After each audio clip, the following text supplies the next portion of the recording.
Hi everyone.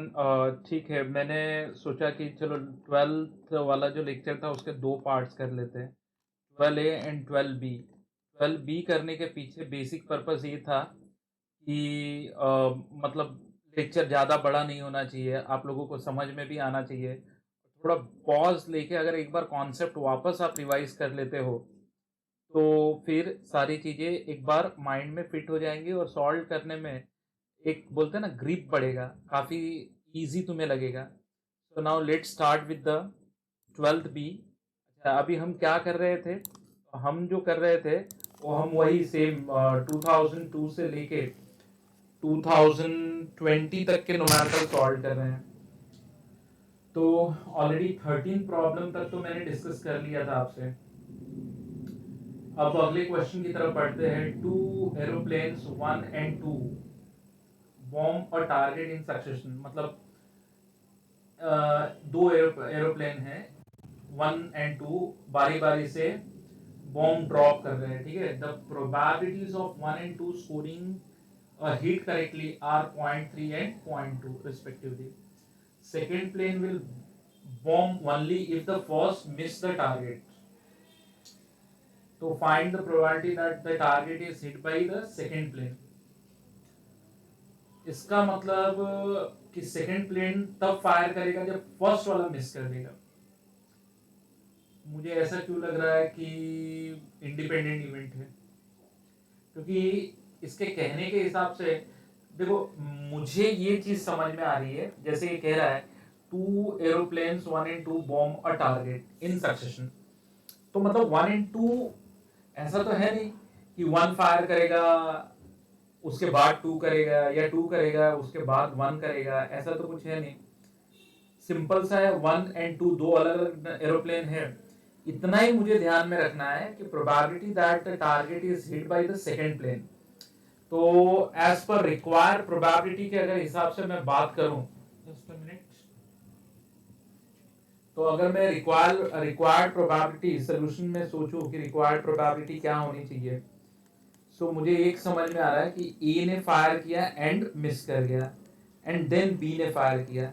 It's a simple probability of A dash multiplied by probability of B. Probability of A dash मतलब 1 minus probability A, मतलब पहला plane है, 0.3 multiplied by 0.2, तो it's 0.7 multiplied by 0.2, 0.14 आ रहा है। देखो, independent event था। अब कोई बच्चा बोले सर आपने कैसे सोचा कि ये इंडिपेंडेंट है? सीधा से एक सिंपल सा लॉजिक था कि ए का मिस करेगा देन बी का लगेगा। तो सीधा सीधा मैंने सोचा कि A and B independently bomb drop कर रहे हैं। अरे भाई, प्लेन दो अलग अलग है तो बॉम्ब भी तो इंडिपेंडेंटली ड्रॉप करेंगे ना, ठीक है। ये कंडीशन इस पे डिपेंडेंट है कि भाई जब ए का नहीं लगा एंड फिर बी ने फायर किया, ये चीज अलग है।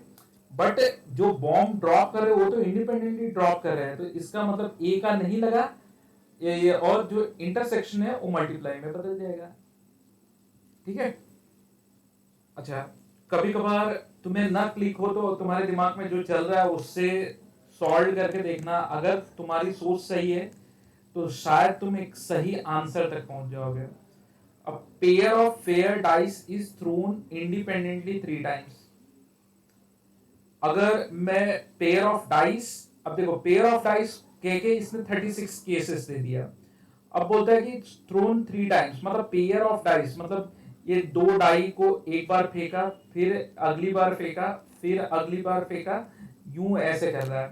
तो इसमें ऐसा होगा कि 1 1 आ गया, फिर यहाँ पे 1 1 के साथ अभी 1 1 आ गया, 1 2 आ गया, 1 3 आ गया, ऐसे।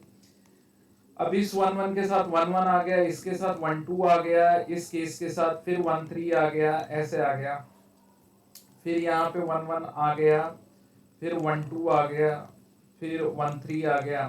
तो इस केस के साथ ये आ सकता है, ये आ सकता है, ये आ सकता है, ऐसे डायग्रामेटिकली सोचो, ये आ सकता है, ये आ सकता है, अभी तो पूरा लिखा ही नहीं। इसका मतलब कि सैंपल स्पेस काफी लार्ज हो गया।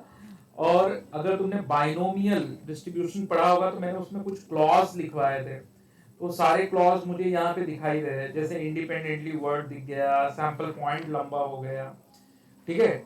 probability of getting a score exactly 9 twice, मतलब जो 3 बार 9 तो कब आएगा 5 4 4 5 6 3 3 6, ठीक है।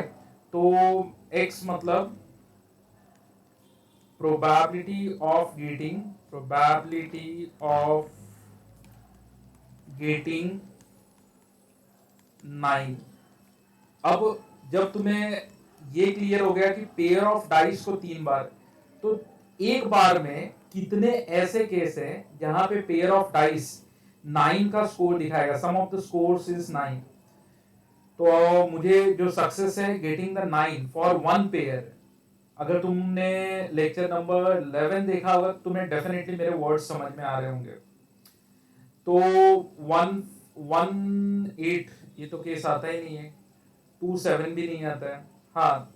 तो 3663 और 5445 ये 4 केस है, तो 4/36 1/9 प्रोबेबिलिटी आ गया गेटिंग 9, और Q जो है 1 - P, तो ये 8/9 आ जाएगा, ये Q आ गया। तो होपफुली तुम्हें ये चीज समझ में आए कि N क्या है, P क्या है, Q क्या है। चलो चलो हमने ये तो कर लिया। So P of x equal to 2, मतलब 3 में से एग्जैक्टली कोई 2 बार क्या आएगा 9 आएगा।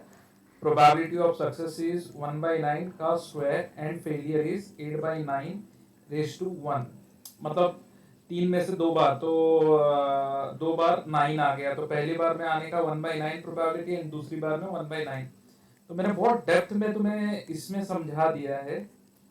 1/81 8/9, तो अगर मैं इसे यहाँ पे काट दूं तो 8/243 ये हो रहा है। अब कोई बच्चा कहे कि सर मुझे नहीं समझा, तो मैं तुम्हें फिर रिक्वेस्ट करूंगा कि ये चीजें लेक्चर नंबर 11 में हुई है, और कोई बच्चा ये सोच रहा है कि नहीं सर के पास सोल्यूशन है, तो ऐसा कुछ नहीं है भाई। देखो बोर्ड की तरफ देख के पढ़ा रहा हूँ, कोई सोल्यूशन नहीं है। फिर कोई कहे कि सर ने प्रिपेयर किया है, तो ऐसी भी बात नहीं है। हाँ 16-17 सालों से पढ़ाते पढ़ाते क्वेश्चन याद जरूर हो गया। ये तो मैंने एग्जाम्पल में भी लिया था, आई थिंक उसमें कुछ और केस था। और दूसरी चीज ये है कि क्वेश्चन कॉन्सेप्ट को डेप्थ में समझो, तो जैसे आप क्वेश्चन देखोगे आपको क्लिक होगा कि नहीं ये क्वेश्चन इसी तरीके से करना है। चलो अगले क्वेश्चन की तरफ बढ़ते हैं। It is given that the events A and B such that P of A इतना है, P of A by B. अब ये तो सीधे सीधे कंडीशनल प्रोबेबिलिटी का क्वेश्चन है। P of B by A से मैं चालू कर रहा हूँ। कोई बच्चा बोले क्यों, आपको कैसे पता चला? क्योंकि P of B by A में फॉर्मूला होता है B intersection A upon P of A, ये अपॉन पी ऑफ ए। तो कोई बच्चा बोलेगा तो इससे क्या होगा, तो इससे P of B intersection A या ए इंटरसेक्शन बी, बात तो एक ही है। P of A into P of B by A, P of B by A, जहाँ पे पी ऑफ ए जो है 1/4 है, P of B by A 2/3 है, तो इंटरसेक्शन इनका मिल गया 2/3, तो 1/6 आ गया। अब P of A by B क्या होगा, A अपॉन बी, तो it's P of A intersection B upon P of B upon P of B। P of A intersection B मतलब 1/6 एंड P ऑफ B मुझे ढूंढना है, find out करना है। I want to get the P of B equal to P of A by B is 1/2, ठीक है। तो just काटो, ऐसे हो जाएगा P of B equal to 1/6 into 2/1 and that will give you 1/3, तो 1/3 आ गया। तो आप अगर देखोगे तो काफी इजी न्यूमेरिकल था ये, 2008 में पूछा था। नेक्स्ट बात कर लें, a die is thrown, A is the event of number obtained is greater than 3। तो अगर ए की बात करें ग्रेटर देन 3 तो 4 5 6, तो P ऑफ ए 3/6 आ गया है, ठीक है। एंड ग्रेटर देन 3 की बात कर रहा है, and B is the event that the numerator obtained number obtained is less than 5। तो लेस देन 5 की अगर मैं B की बात कर लूँ तो 3 4 2 1 4 लेस देन 5 कह रहा है, तो P ऑफ B जो है लेस देन 5 आने का प्रोबेबिलिटी 4/6 हो गया। अब यूनियन, क्योंकि ये देखते ही मेरे दिमाग में एक खलबली मच गई कि भाई इसका तो फॉर्मूला होता है P of A plus P of B minus P of A intersection B, P of A intersection B. तो क्या ए इंटरसेक्शन बी कुछ है? तो कॉमन में तो एक 4 आ रहा है जो दोनों में बन रहा है। हाँ, तो पी ऑफ ये 4 आ रहा है, तो P of A intersection B is 1/6. So as per result P of A union B, it's a 3/6 plus 4/6. 7/6 minus 1/6. It's a 6/6 and equal to 1. देखो ये आ रहा था। तो हाँ बिल्कुल सही है। नेक्स्ट की मैं बात कर लूं, बाइनोमियल डिस्ट्रीब्यूशन कह ही रहा है, n मालूम नहीं है, p 1/4 है। If the probability of at least one success is greater then, तो p of at least one greater than 9/10। अब p ऑफ एटलीस्ट वन कैसे निकालते हैं? 1 माइनस p ऑफ नन। अब ये सारी चीजें मैंने आपको लेक्चर में सब कुछ लिखवा दिया है।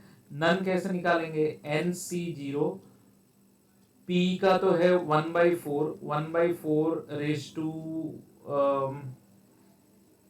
0 और 3/4 Q तो raise to n greater than 9/10 ऐसे आ गया।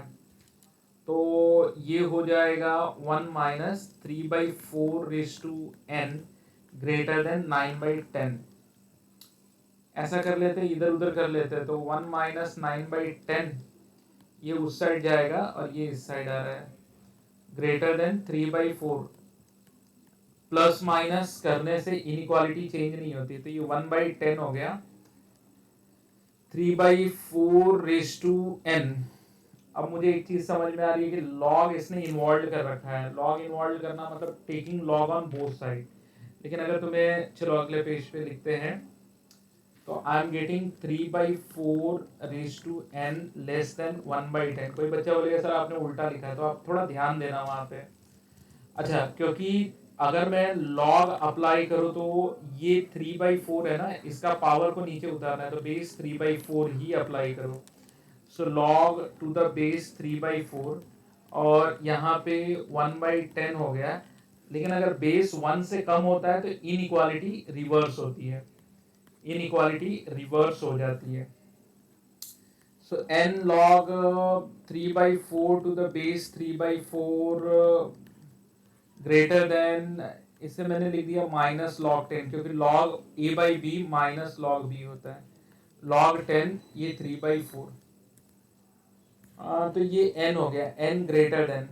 अब उसने पूछा क्या है प्रीवियस पेज पे, then n is greater than. अब उसी को सिंप्लीफाई करना है। अगर ये देखा जाए तो हमें log a/b वाला रूल अप्लाई करना होगा, माइनस log 10 बाई log 3/4। 3/4 मतलब log 3 माइनस log 4 ये आ रहा है। तो कहीं log थोड़ा पीछे की तरफ जाता है, ऊपर log 10 तो है नहीं। तो एक काम करते हैं, log 10 का इलाज ऐसे कर लेते हैं, टू द बेस 10 ले लेते हैं, क्योंकि अभी तक मैंने बेस लिया नहीं था। सो ये 1 हो जाएगा। अगर इस माइनस को हटाना है तो इसे नीचे शिफ्ट कर दो, तो n is greater than -1 upon log 4 to the base 10 minus log 3 to the base 10। तो ये चीज आ गई। तो प्रीवियस जाते हैं, log 4 to the base 10 minus log 3 to the base 10। देखो ये क्वेश्चन आ गया।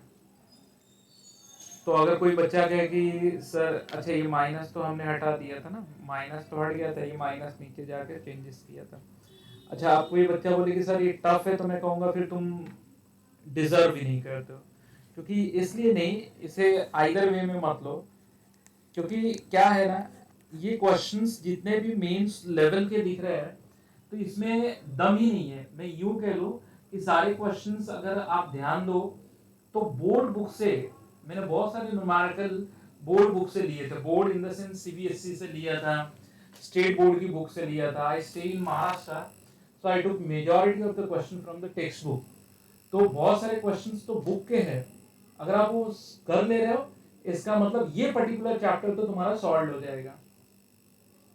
अच्छा, पढ़ रहा हूँ मैं। One ticket is selected from selected at random from 50 tickets numbered 00, 01, 02, 03 like that. Find the probability that the sum of the digits on the selected ticket is 8 given that product of these digits is 0. इसमें से अब probability of A by B वाला मुझे कुछ लग रहा है। Probability of one ticket is selected, तो probability of sum of the digits on selected ticket is 8. Sum of the digit on selected ticket is 8 given that the product of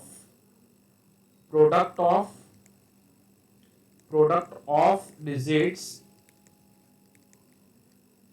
is 0.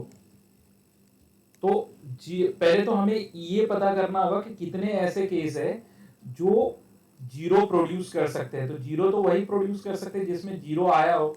एक तो 0 0 0 1 0 2 ऐसे करके 0 1 0 2 0 3 0 4 0 5 0।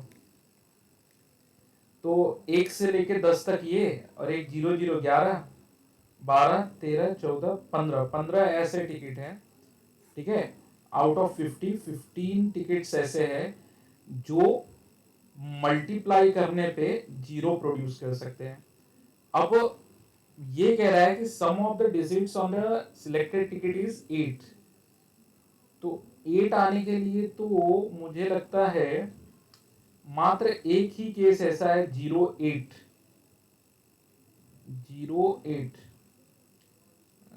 11 12 13 14 15। अच्छा 49 है, ये 14 आ जाएगा।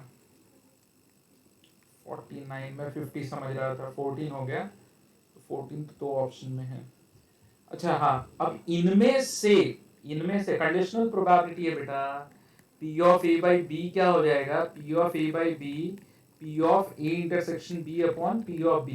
तो आपको करना क्या है, इसमें से कितने केस ये वाले हैं। तो वैसे तो 8 आने के लिए तो 2 6 भी हो सकता है, 6 2 भी हो सकता है। 6 2 तो है ही नहीं, 2 6 हो सकता है, 3 5 हो सकता है, ऐसे केस आ सकते हैं। लेकिन वो इनमें से अब जब हम दोनों केस को लेके इंटरसेक्शन निकालेंगे तो केस इन्हीं में से कुछ बनना चाहिए।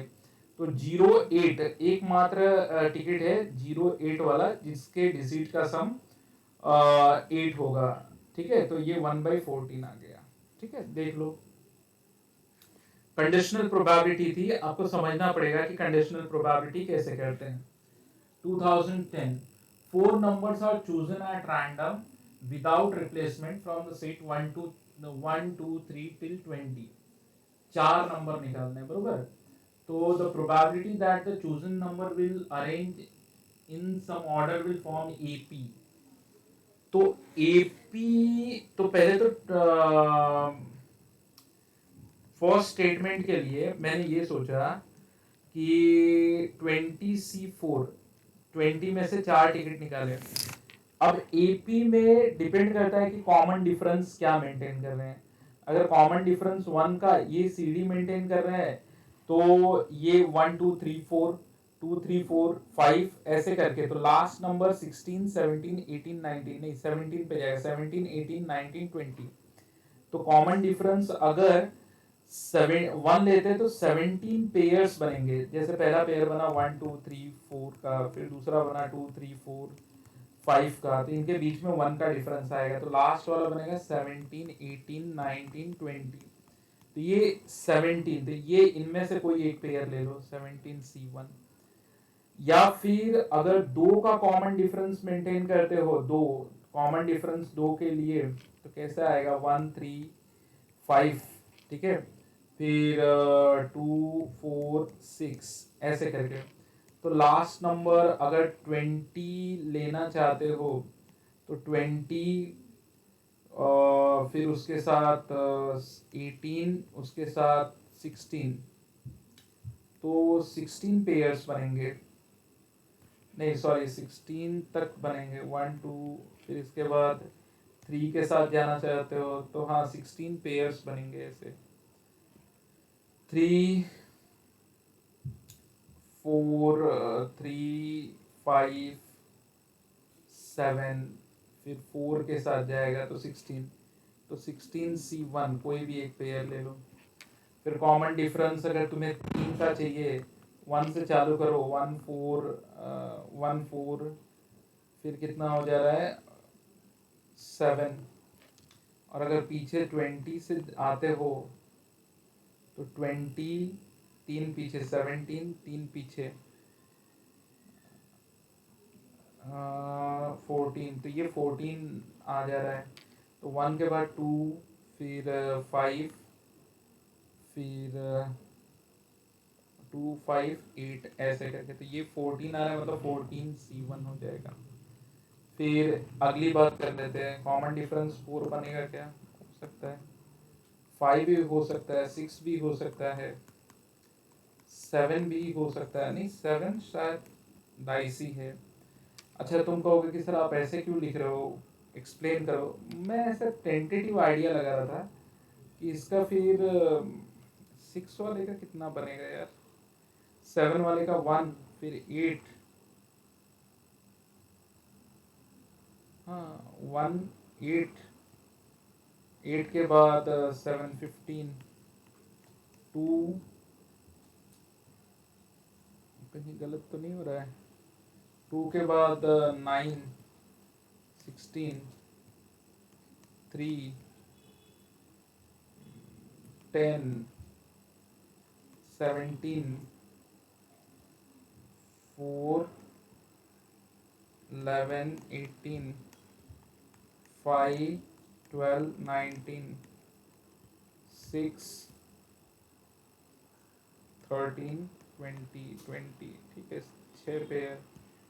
फिर कॉमन डिफरेंस 8 का भी बनेगा, 10 का कॉमन डिफरेंस आ सकता है, कॉमन डिफरेंस 9 का भी आ सकता है,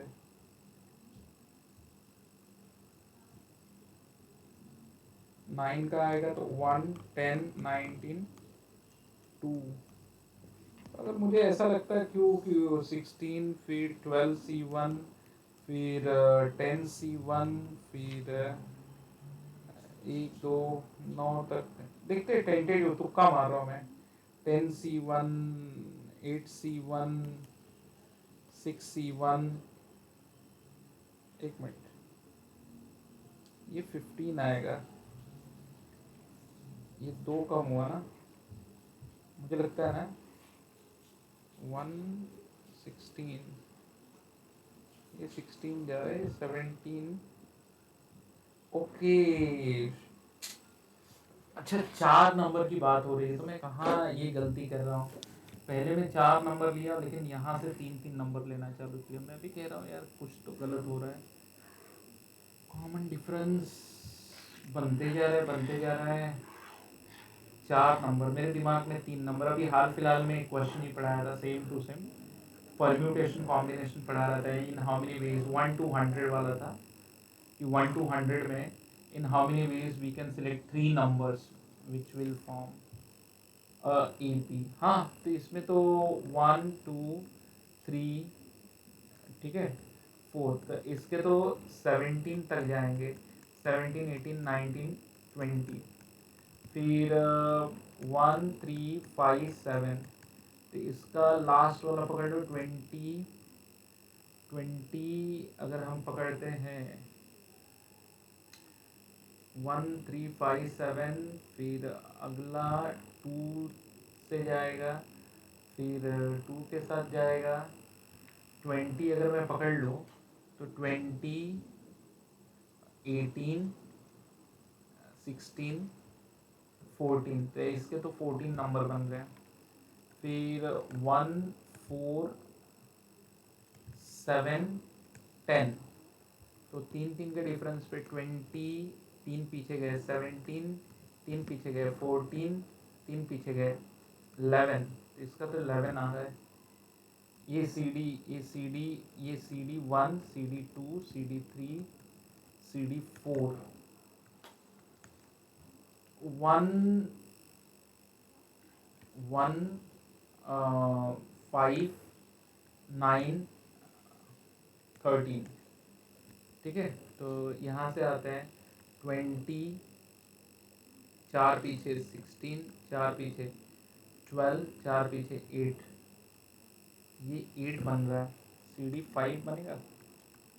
1 6 11 16 20, पाँच पीछे 15, पाँच पीछे 10, पाँच पीछे 5, तो ये 5 बन रहा है। सी डी 6 1 6 के बाद आएगा, सॉरी 1 7 13 19 2, तो इसमें तो 2 ही जाएगा। 1, ठीक है 2, फिर उसके साथ कॉमन डिफरेंस 6 अगर मैं लूँ तो 2 के साथ 6 लिया ना, 8, 8 के बाद 14 के बाद 20, ये तो 2 ही आएगा। तो अगर मैं देखूँ तो अगर पहला क्वेश्चन का स्टेटमेंट 1 की प्रोबेबिलिटी में निकालो, स्टेटमेंट 1, तो 20C4 इससे लेके 17 केसेस से कोई भी एक पेयर, इससे लेके 14 केसेस से take any one pair, one pair, one pair, one pair. अब यहाँ पे 2 है तो 20C4, so let me add 20C4 कितना हो जाएगा, 20C4 20 19 18 17 डिवाइडेड बाई 4 3 2 1, 4 3 2 1, 6 का 3 आ गया, ये 5 आ गया, तो कितना हो गया 17 और 31 42 50, 57 आ गया। 5 इंटू 3 इंटू 17 इंटू 19, 3 जा, ओके 1/85 आ रहा है, 1/85। तो यस, पहला वाला स्टेटमेंट तो सही है। दूसरा क्या कह रहा है कि these four chosen number form an AP, the set of all possible values of the common differences 1 2 3 4 5। तो बोलते हैं इतने ही कॉमन डिफरेंस पॉसिबल होंगे, नहीं 6 वाला भी पॉसिबल है, ये रॉन्ग है। तो statement 1 is true and 2 is false, ये बी वाला राइट है। लेकिन ये क्वेश्चन रियली डिफिकल्ट था, क्योंकि सोचना डिफिकल्ट नहीं था, आराम से कोई बच्चा कर सकता है, लेकिन लेंदी था। और एग्जाम के दिन तो फिर दिमाग में बहुत सारी चीज़ें चल रही होती हैं। On contain 9 balls of which 3 are red, 4 are blue and 2 green. 3 balls are drawn at random without replacement from the on. The probability that the balls of different, ये तो नन्हे मुन्ने लेवल का है। टोटल बॉल कितने हैं, 3 4 2, ठीक है। तो 7 9, 9 में से 3 balls are drawn, 9C3। अब एक एक कलर का, 3 में से कोई भी एक, एंड 4 में से कोई भी एक, एंड 2 में से कोई भी एक। तो 3 into 4 into 2, 9C3 9 8 7 divided by 3 factorial, that is 3 2 1। 3 3 से गया, ये गया, ये गया, 1/7 नहीं 2/7 आ रहा है, एक 2 बचा हुआ है ना यहाँ पे। नेक्स्ट, क्योंकि सीधी बात है ना, एक बॉल, अब इसको लॉजिकली समझ लो, 1 रेड एंड काम पूरा नहीं हो, 1 ब्लू एंड 1 ग्रीन, यही आपको करना था, तो बस इजी था ये। Bernoulli's theorem. Consider the 5 independent Bernoulli trials, each with the probability P. if the probability of at least one failure is greater than at least one failure, p of at least one failure, तो probability, तो एक काम करते हैं यहाँ पे probability of at least one failure. अच्छा, one failure मतलब यहाँ पे कैसे बोल सकते हैं, one fail and 4 pass, 2 fail and 3 pass.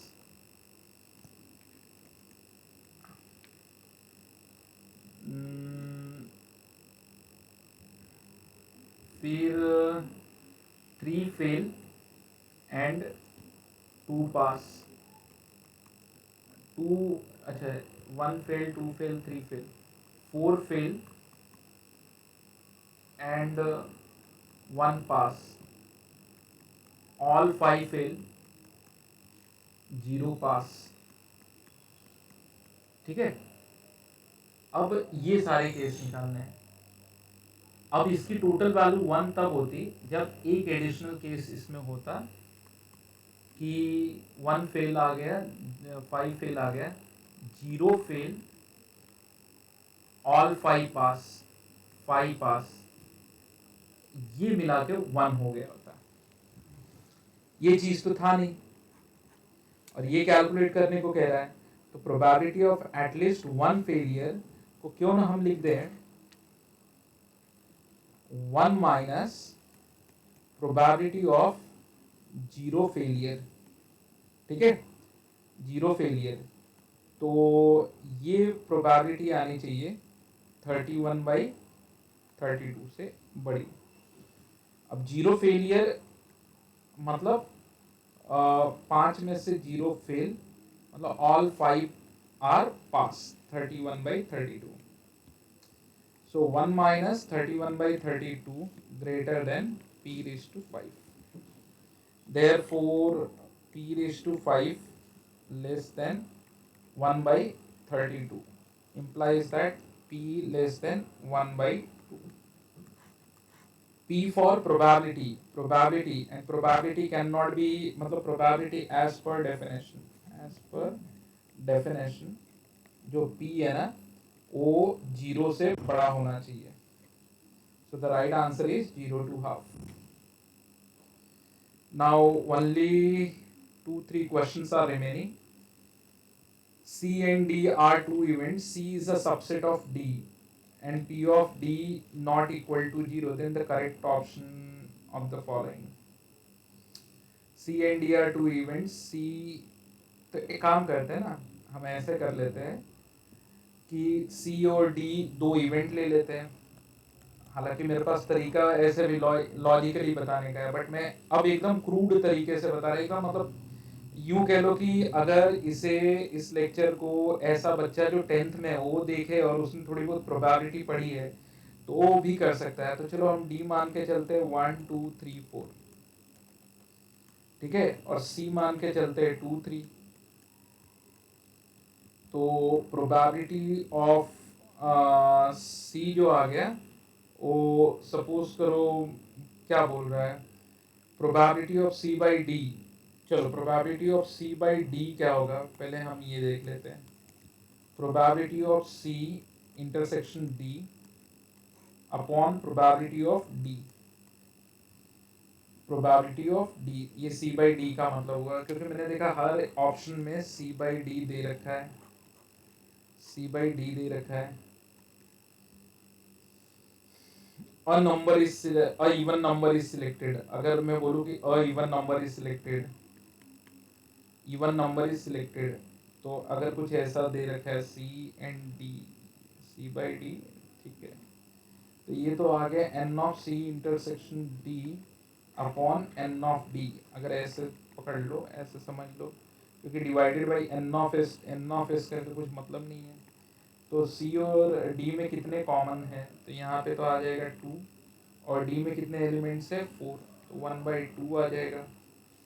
And probability of D कितना आएगा, greater than probability of C less than probability of C equal to probability of C जो है a number is selected तो 1/2 कर लेते हैं। ये तो इक्वल आ रहा है फिलहाल। even number is selected or a number is selected from 2 and 3, what is the probability that it is a even number? अच्छा ये D था ना, ये D था, इवन नंबर तो यहाँ पे 2/4 आ जाएगा, ये भी 1/2 आ रहा है। या थोड़ा बड़ा कर लेते हैं, 4 5 ऐसे पकड़ लेते हैं, क्योंकि ये तो आ रहा है C/D बराबर ही आ रहा है 2 3 4 5 2 3 4। अगर मैं कहूँ कि प्राइम नंबर सिलेक्शन का प्रोबेबिलिटी निकालना है, प्राइम नंबर, तो प्राइम नंबर 2 है 3 है 5 है, तो 3/5 आ रहा है। और यहाँ से प्राइम नंबर है वो 2/3 आ रहा है। और अगर इन दोनों में कॉमन देखा जाए, सी और डी में कॉमन 2 3 4, 3 आ जाएगा और 5 आ जाएगा। तो ये तो मेरे हिसाब से तो 3/5 यानी कि ये वाला ऑप्शन राइट हो रहा है, ये ऑप्शन राइट है। अब कोई बच्चा कहे कि अरे सर आपने कैसे कर दिया, हमें समझाओ। देखो मैंने कैसे किया, एक प्रॉब्लम बनाया, हालांकि इसको सेट थियरी से भी मैं समझा सकता हूँ, लेकिन मैंने सोचा कि नहीं, अगर ऐसे क्वेश्चंस आ जाते तो बच्चे बहुत बार ना समझ नहीं पाते कैसे करना है। मैंने एक सेट लिया 1 2 3 4 5 1 2 3 4 5 बराबर। सो मुझे यहाँ से प्राइम नंबर निकालना, उसकी प्रोबेबिलिटी निकालनी है, और प्राइम नंबर इज सिलेक्टेड 5 और प्राइम नंबर 2 3 5 है, तो 3/5 आ गया। अब इसका एक सबसेट बना लिया 2 3 4, ठीक है। अब यहाँ से बना लिया कि अप्राइम नंबर इज सिलेक्टेड, तो ये आ जाएगा 2 3 2/3 आ जाएगा बराबर। फिर P of C/D, तो समझ लो इसको C इंटरसेक्शन D कर लेते हैं अपॉन प्रोबेबिलिटी ऑफ D। क्या यहाँ पे sample space, actual sample space की कोई ज़रूरत नहीं है, अपॉन जो 5 लिखते हैं ना, तो P of C/D मतलब N of C intersection D upon N of D। तो N of C intersection D में दोनों में कॉमन एलिमेंट्स 2 3 4 2 2 3 4, तो ये आ गया 3। और D में या 3/5 और CD में 2 3 4, 3 नंबर कॉमन है, अपॉन N of D 3/5 ये भी आ रहा है 3/5।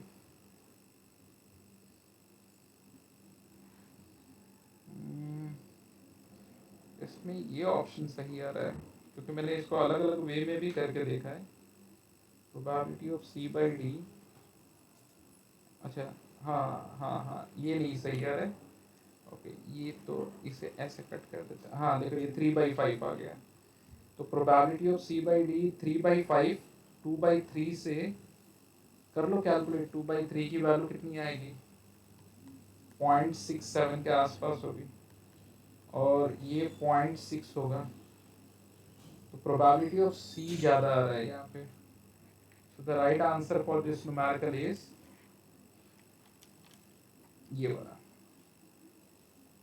अब मैं सोच रहा था क्यों ना इसे वेन डायग्राम से बता दिया जाए, ठीक है। अब अगले लेक्चर में मैं ट्राई करूंगा कि ऐसे क्वेश्चन को वेन डायग्राम से, क्योंकि आने वाले क्वेश्चंस ऐसे हैं, कुछ क्वेश्चंस ऐसे हैं, ठीक है।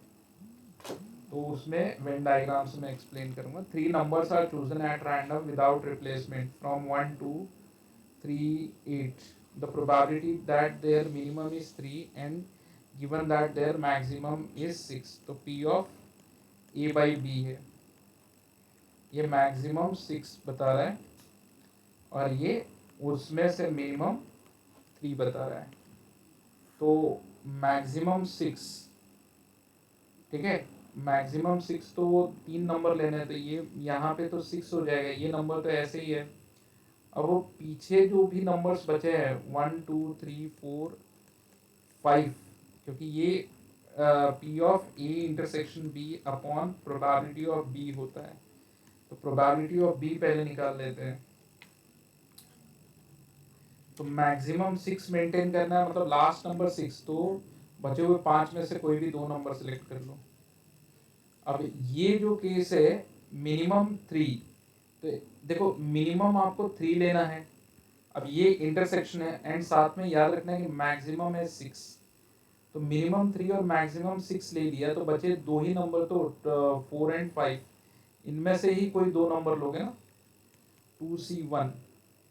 अगर समझदार बच्चा है तो बोलेगा हाँ सर डेफिनेटली, और डिवाइडेड बाय अगर पूरी प्रोबेबिलिटी के साथ लिखोगे तो 8C3 8C3। तो वैसे भी ये कंडीशनल प्रोबेबिलिटी में ओरिजिनल एन ऑफ एस लिखने की कोई जरूरत नहीं, 2/10 आंसर आएगा, बिकॉज 5/2 2/10 यानी 1/5, ये लो। अब कोई बच्चा बोले ये कैसे किया आपने, देखो मैंने क्या ध्यान दिया, उसने कहा कि मिनिमम वो प्रोबेबिलिटी निकालो जिसमें 3 नंबर जो आप सिलेक्ट कर रहे हो, जैसे 2 4 6 ऐसे भी हो सकता है, 2 7 8 भी हो सकता है, 3 5 9 3 5 8 भी हो सकता है, 3 4 5 भी हो सकता है। बोलता है उनमें आप एक चीज याद रखो कि पहले तो ये निकालो कि कितने ऐसे केस है जिसमें मैक्सिमम नंबर 6 है, मतलब 7 और 8 वाला केस मैंने अवॉइड किया, ठीक है। तो मैक्सिमम 6 से तो बचे हुए 2 नंबर 5 में से 1 2 3 4 5 में से लेने होंगे मुझे।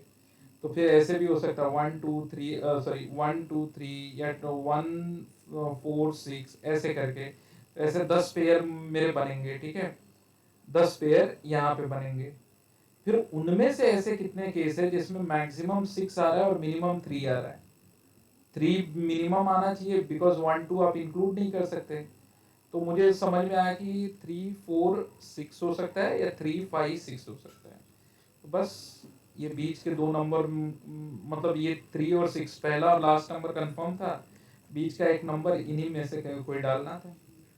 और ये जो नीचे है ना, वहां पे मैक्सिमम 6 रखना था, मैक्सिमम लास्ट वाला नंबर हमको 6 रखना था, तो बाकी नंबर उसके साथ मैंने पेयरिंग बिठा दी।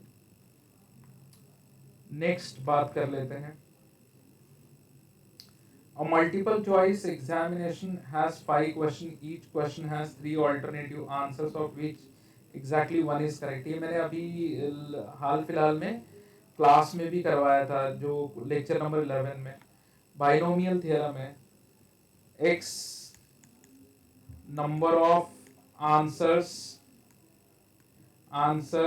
are correct, कितने आंसर्स करेक्ट हैं, number of answers are correct. तो करेक्ट के की पॉसिबिलिटी 3 ऑल्टरनेटिव से तो 1/4 ऑफ सॉरी 1/3 करेक्ट होगा एंड 2/3 इनकरेक्ट होगा। टोटल कितने हैं 5 क्वेश्चन। तो probability that student will get 4 और more correct answer by guessing, तो x greater than equal to 4, तो ऐसे हो जाएगा 5C4 1/3 ऑफ 4, 2/3 के ऊपर 1, 5C5 1/3 के ऊपर 5, 2/3 के ऊपर 0, 1/3 कॉमन आ जाएगा, बाकी 5 यहाँ लिख लेते हैं। चलो 5C4 का मतलब 5 हो गया, 1/3 मैंने कॉमन ले लिया, 1/3 कॉमन ले लिया, बचा 2/3, 5C5 1 हो गया, 1/3 एक बच गया, 10 + 1 11, तो 1/3 इंटू 11/3, 11/3 ये आंसर है सी वाला। नेक्स्ट चलो, तो अभी इसमें तो फिलहाल 2013 तक के सारे न्यूमेरिकल्स हमने कर लिए।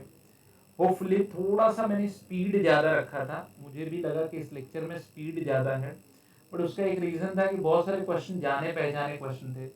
फिर भी जिन बच्चों को नहीं समझ में आया या जिनको लगे कि नहीं यार स्पीड ज़्यादा है या मुझे बाउंसर गया या किसी क्वेश्चन में, देखो मैं फिर कह रहा हूँ कि I don't have prepared the answer, मैं तो ये देख रहा हूँ कि मल्टीपल चॉइस है, चलो इनमें से आंसर मिल गया तो ठीक है, नहीं मिला तो भगवान भरोसे, फिर बाद में सॉल्व करेंगे प्रॉब्लम को।